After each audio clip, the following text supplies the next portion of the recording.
Welcome to Aadya TV. నేను మీ journalist Arun. ఈరోజు మనతో పాటు మాజీ SC corporation chairman Erravalli Srinivas ఉన్నాడు. అంటే అసెంబ్లీని ఎందుకు బీఆర్ఎస్ నేతలను అడ్డుపడ్డది, కాంగ్రెస్ ప్రభుత్వం వాళ్ళని లోనికి రాకుండా ఎందుకు ప్రయత్నించింది, అరెస్ట్ చేసి ఎందుకు పంపించింది అనే అంశాలపైన అడిగి తెలుసుకునే ప్రయత్నం చేద్దాం.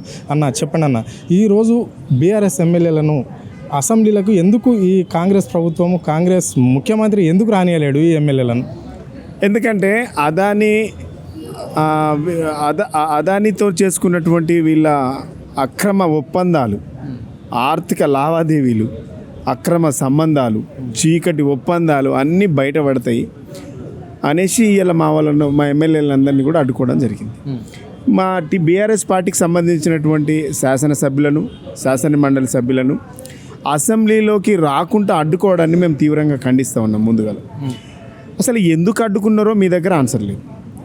అసెంబ్లీ పెట్టింది మీరు, ప్రధాన ప్రతిపక్షం లేకుండా అసెంబ్లీ నడపడం అంటే ఏకపక్ష అసెంబ్లీ నడపాలని డిసైడ్ అయినా మీరు. అసలు దానికి అసెంబ్లీ ఎందుకు? ఖర్చు కదా, అవసరం లేదు.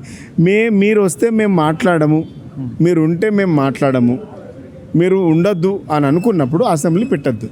లేదు అట్లాంటప్పుడు మేము ఏకపక్ష సభ నడపాలనుకుంటున్నాం కాబట్టి పిలవకుండానే సభ చేసుకోవాలి.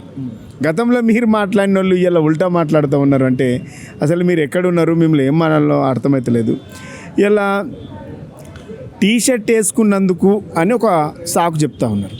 మేము అడుగుతున్నాం, ఇలా మీ పార్టీకి సంబంధించినటువంటి మీ అగ్రనాయకుడు మీ రాహుల్ గాంధీ, ప్రియాంక గాంధీ, మీ పార్టీకి సంబంధించినటువంటి ఎంపీలందరూ కూడా పార్లమెంటు వెళ్ళలోకి వెళ్ళడానికి టీషర్ట్లు వేసుకున్నారు.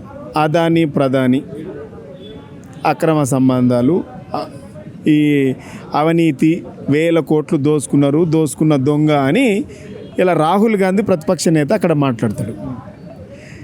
మేము కూడా గదే మాట్లాడుతున్నాం. మీ ప్రతిపక్ష నేత రాహుల్ గాంధీ ఎవరైతే ఉన్నారో అదానిని దొంగ అంటుండు, 1000 కోట్లు దోసుకున్నాడు అంటున్నాడు. అట్లాంటి అవినీతి పరునితో నువ్వు ఎందుకు అగ్రిమెంట్లు చేయించుకుంటావు అని అడుగుతున్నాం. మీరు సమాధానం ఎవరికి చెప్పాలి? కదా చెప్పాల్సింది. మీ ఢిల్లీలో ఉన్న నాయకుడేమో ఈయన దొంగ, అక్రమంగా 1000 కోట్లు సంపాదించుండు, దేశ సంపద అంతా మోదీ దోచి పెడతా ఉన్నాడు, ఆయనకు అవన్నీ మేము బయట పెడతాం, ఇట్లాంటి దొంగలను ఎంకరేజ్ చేస్తుండని మీ నాయకుడు అంటుండ్రు. నువ్వు ఆయనతోనే పోయి, నువ్వు అమెరికాకు పోయి, నువ్వు విదేశాలు తిరిగి హైదరాబాద్ తీసుకొచ్చి ఆయనతోని ఒప్పందాలు చేసుకుంటున్నాడు. అంటే ఢిల్లీలో ఉన్నటువంటి మీకు, గల్లీలో ఉన్నటువంటి వాళ్ళకు పొంతన లేదా? మీ పార్టీ అభిప్రాయం, మీ పార్టీ ఎజెండా ఒకటి కాదా? దీన్ని ఎట్లా తీసుకోవాలి? మీ నాయకుడు టీషర్ట్లు వేసుకొని పోతేనేమో ఒప్పు అవుతుంది. అదే టీషర్టు అదాని, ఈ అవినీతి పరుడు రేవంత్ రెడ్డి గారితో, ఈ ప్రభుత్వంతో కుమ్మక్కై 1000 కోట్ల రూపాయలు అవినీతి జరుగుతున్నది, అక్రమంగా వీళ్ళు చీకటి ఒప్పందాలు చేసుకుంటూ ఉన్నారు అని మేమంటే తప్పెట్లయితే మమ్మల్ని ఎందుకు అరెస్ట్ చేస్తారు అనేది ప్రధానమైనటువంటి సమస్య. ఢిల్లీలో మాట్లాడితే ఒక తీరు, గల్లీలో మేము మాట్లాడితే ఒక తీరు అనేది, అంటే ఇది కాంగ్రెస్ పార్టీ అంటేనే డ్యూయల్ సిమ్ లాంటిది. ఒకటి బంద్ చేస్తారు, ఒకటి వాడుతుంటారు. అందుకనే దీన్ని ఎట్లా చూడాలి మరి?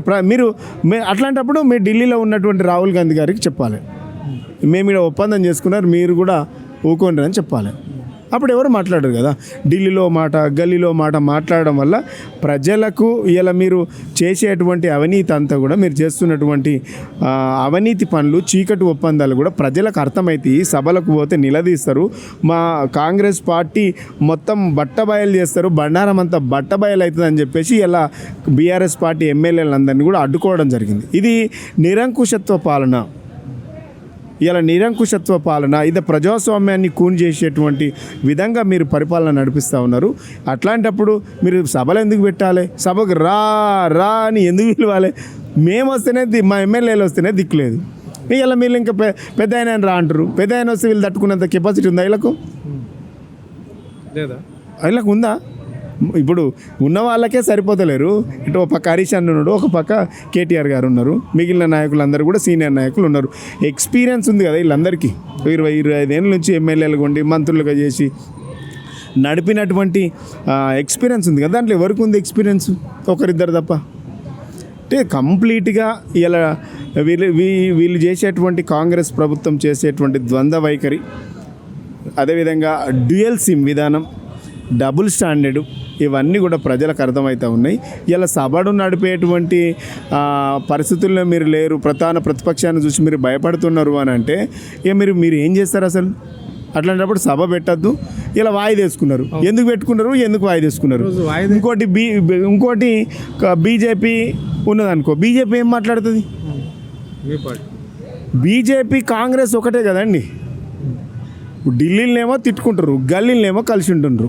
బీజేపీ కాంగ్రెస్ ఒకటే, కాంగ్రెస్ బీజేపీ సెబీ అది. ఓకే, రైట్ అన్న. మరి ఇంకోటి ఇక్కడ ఈ తెలంగాణ తల్లి విగ్రహాన్ని మార్చవలసిన అవసరం ఈ ప్రభుత్వానికి ఎందుకు వచ్చింది? ఈ నిర్ణయం ఎందుకు తీసుకున్నాడు ఈ రేవంత్ రెడ్డి అని దీన్ని ఎట్లా చూడొచ్చు? మరి ఈరోజు ఆ విగ్రహ ఆవిష్కరణ కూడా ఉంది కదా, దాన్ని ఎట్లా చూడొచ్చు? అరే వీళ్ళు చేయాల్సినవి చేయక, వీళ్ళు చేయాల్సినవి పక్కన పెట్టి ఏవైతే అవసరం లేదో వాటిని పట్టుకుంటున్నారు. అంటే వీళ్ళ విధానం ఏంటంటే చేయాల్సినటువంటి అంశాలు 6 గ్యారంటీలు ఉన్నాయి. 220 హామీలు ఏంది మేనిఫెస్టోలో 420 హామీలు ఇచ్చిండ్రు. 6 గ్యారంటీలు ఉన్నాయి. వీరు వాటి మీద దృష్టి పెట్టకుండా మీరు ఇట్లాంటి గాలికి పోయేటువంటి పనులు చేస్తూ ఉన్నారు. ఇలా తెలంగాణ తల్లి విగ్రహం ఉంది. తెలంగాణ తల్లి విగ్రహాన్ని ఎవరు అడిగిండ్రండి మార్చమని?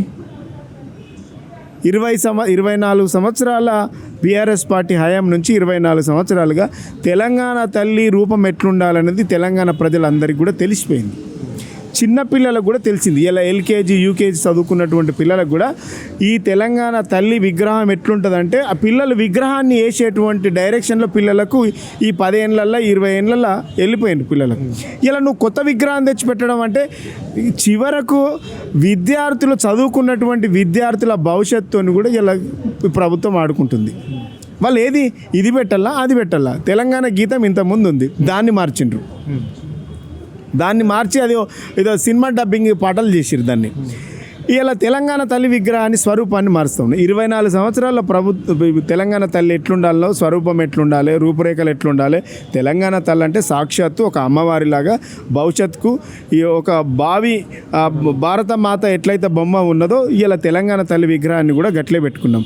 ఇలా ఢిల్లీలో కాంగ్రెస్ మారి బీజేపీ వచ్చిందనేసి వాళ్ళు మార్చలేదు కదా. పక్కనే ఏపీలో ఉన్నటువంటి తెలుగుదేశం మారి వైసీపీ వచ్చింది, వైసీపీ పోయి మళ్ళీ తెలుగుదేశం వచ్చిందని వాళ్ళు కూడా తెలుగు తల్లిని మార్చలేదు కదా. పక్కనే తమిళనాడు ఉంది, కర్ణాటకలో ఉన్నాయి, వాళ్ళు కూడా ఇట్లా బొమ్మలను మార్చలేదు కదా.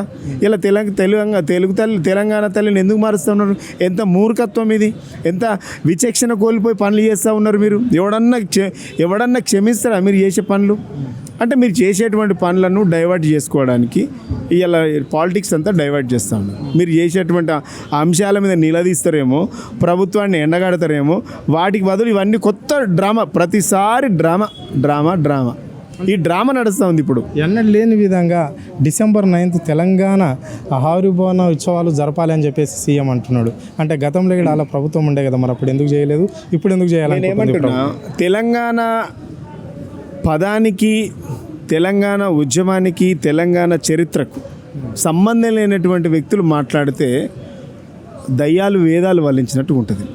తెలంగాణ ఉద్యమం ఉవ్వెత్తున ఎగిసిపడుతుంటే వీళ్ళందరూ ఆంధ్రాలో బూట్లు నాకుతున్నారు. అప్పుడు ఈ గవర్నమెంట్లు ఉన్న వాళ్ళందరూ కూడా ఆంధ్రాలో బూట్లు నాకుతున్నారు. అప్పుడు ఎవరు లేరు ఇక్కడ. తెలంగాణ ఉద్యమకారులందరూ కూడా కాంగ్రెస్ తెలుగుదేశం పార్టీలో ఉన్నటువంటి ప్రజాప్రతినిధులంతా రాజీనామా చేయాలంటే వీళ్ళు తప్పించుకొని పోయిన వాళ్ళు. వీళ్ళు తెలంగాణ గురించి మాట్లాడంటే దయ్యాలు వల్లించినట్టు ఉండదా? అసలు సిగ్గు అనిపిస్తుంది అట్లా మాట్లాడే. నాకు అసలు ఎట్లా అనిపిస్తుంది, సిగ్గు అనిపిస్తుంది. ఇట్లా అయిపోయినాయి, ఇంత చిల్లర అయిపోయినాయి రాజకీయాలని. ఇలా వీళ్ళు చెప్తే మేము దండేయాలి, వీళ్ళు చెప్తే మేము ఇలా తెలంగాణ ఉత్సవాలు చేయాలి, తెలంగాణ రాష్ట్ర ఆవిర్భావం గురించి వీళ్ళు చెప్తే నేర్చుకునే దుస్థితికి వచ్చినాం. అంటే గవర్నమెంట్లు ఉన్నామనేసి అహంకారపూరితంగా వ్యవహరిస్తూ ఉన్నారు. ఇది మంచిది కాదు. తెలంగాణ రాష్ట్ర ఆవిర్భావకు ప్రకటనకు కారకులు లేవు అని అంటే జగమంతా తెలుసు. ఇలా మేము చెప్పుకోవాల్సినటువంటి పని లేదు. ఇలా మాకు ఎట్లుందంటే ఇలా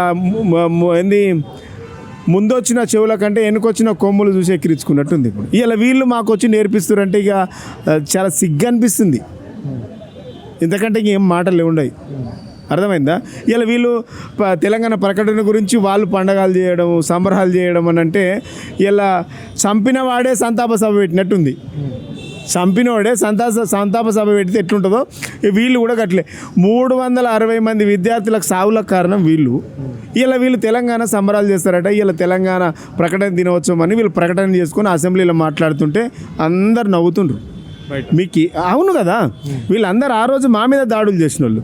ఇలా ఆనాడు తెలంగాణ 2010లో ఎమ్మెల్యేలందరూ రాజీనామా చేయాలంటే వీళ్ళంతా తప్పించుకొని పోయిన వాళ్ళు. ఈ ఇంట్లో ఉన్న దొంగల ముఠ అంతా తప్పించుకొని పోయింది. రాజీనామా చేసింది బీఆర్ఎస్ పార్టీ ఎమ్మెల్యేలు, బీజేపీ నుంచి ఎండ్ర లక్ష్మీనారాయణ వీళ్ళు మాత్రమే రాజీనామా చేసిండ్రు. వాళ్ళు ఉన్నోళ్ళు ఎవ్వరు చేయలేదు, మా మీద దాడులు చేసిండ్రు. విద్యార్థులను అసలు విచక్షణ రహితంగా కొట్టించిండ్రు. ఆనాడు విద్యార్థుల పైన లాఠీ చార్జీలు జరిగినప్పుడు అమ్మాయిల పైన కర్కశంగా లైట్లు ఆర్పి దాడి చేస్తుంటే ఒక్కరు ఖండించిన వాళ్ళు. విద్యార్థుల త్యాగాలు, అమరవీరులు చనిపోతూ ఉత్తరాలు రాసిండ్రు, పలానా వ్యక్తులు రాజీనామాలు చేయకపోవడం వల్ల ఇక తెలంగాణ రాదు అని మనస్తాపం చెంది మేము చనిపోతూ ఉన్నాం, అట్లనైనా రియలైజ్ అయ్యి వీళ్ళు రాజీనామా చేస్తారేమో అనేసి. గలాంటి త్యాగాల చావుల మీదకి వెళ్ళి మీరు రాజకీయం చేసినటువంటి నాయకులు, మీ రాజకీయ పదవులు కాపాడుకున్న వాళ్ళు ఇలా తెలంగాణ గురించి మాట్లాడుతుంటే చనిపోయినటువంటి ఆత్మలు ఘోషిస్తాయండి. ఉద్యమకారుల ఆత్మలు ఘోషిస్తాయి. వీళ్ళు ఉద్యమకారుల గురించి తెలంగాణ అనేటువంటి పదం వీళ్ళ నోట్లలోకి వస్తే వాళ్ళ ఆత్మలు చనిపోయినటువంటి మా శ్రీకాంతాచారి, మా యాదిరెడ్డి, ఇషాన్ రెడ్డి, వేణుగోపాల్ రెడ్డి వీళ్ళందరి ఆత్మలు ఘోషిస్తాయి. అర్థమైందా? అసలు ఆ మాటలు మాట్లాడుతుంటే వీళ్ళందరూ మా మీద దాడి చేసిన వాళ్ళు. అప్పుడు మీ వల్లనే కదా ప్రకటన వెనుక్కోపోయింది, మీ చేతగానితనం వల్ల, మీ ఆంధ్ర వాళ్ళకు అడుగులకు మడుగుడు వత్తడం వల్లనే కదా. 29 నవంబరు 29 లేకపోతే డిసెంబర్ 9 లేదు, డిసెంబర్ 9 ప్రకటన లేకపోతే 2 జూన్ తెలంగాణ ప్రకటన లేదు, ఆవిర్భావ దినోత్సవం లేదు. ఇవంతా ఘనత తెలంగాణ ఉద్యమకారుడు కేసీఆర్ గారు, తెలంగాణ ఉద్యమాని కోసం ఆత్మ బలిదానాలు చేసుకున్నటువంటి విద్యార్థి లోకానికి దక్కుతుంది. వీళ్ళు ఎప్పుడు కూడా తెలంగాణ ద్రోహులు, వచ్చిన తెలంగాణను విభజించేటువంటి విద్రోహులు వీళ్ళు.